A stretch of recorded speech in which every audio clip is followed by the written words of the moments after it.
حضرت جابر بن عبداللہ رضی اللہ تعالیٰ عنہ آپ فرماتے ہیں قال اخذ النبی صلی اللہ علیہ وسلم بیدی ذات یوم الى منزلہ، ایک دن نبی کریم رؤوف الرحیم صلی اللہ علیہ وسلم نے میرے بازو سے پکڑا اور اپنے ہاں ایک منزل پر لے گئے، ایک جگہ پر لے گئے۔ فقال هل من غداء،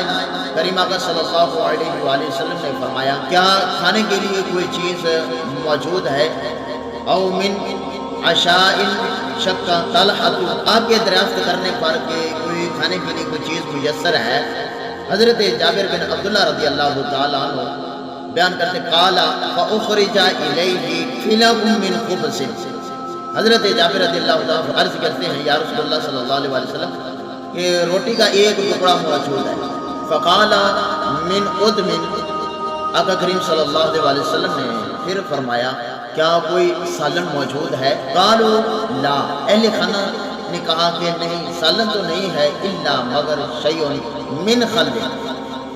مگر سالن تو نہیں ہے مگر سرکہ کچھ موجود ہے۔ فقال ہاتوہم فنعم الادام خل، حضور صلی اللہ علیہ وسلم نے فرمایا کہ وہ سرکہ ہی لے آؤ، وہ سرکہ بہترین سالن ہے۔ فقال جابر فما زلت احب الخل منذ سمعته من رسول اللہ صلی اللہ علیہ وسلم، حضرت جابر بن عبداللہ رضی اللہ تعالیٰ عنہ فرماتے ہیں کہ جب سے میں نے نبی کریم صلی اللہ علیہ وسلم کی زبان مبارک سے یہ سنا ہے کہ سرکہ بہترین سالن ہے، تو میں بھی اس دن سے سرکے سے بڑی محبت کرنے لگ گیا۔ فقال ابو سفیان، حضرت ابو سفیان رضی اللہ تعالیٰ عنہ فرماتے ہیں فما زلت احبہ منذ سمعتہ من جابر رضی اللہ تعالیٰ عنہ،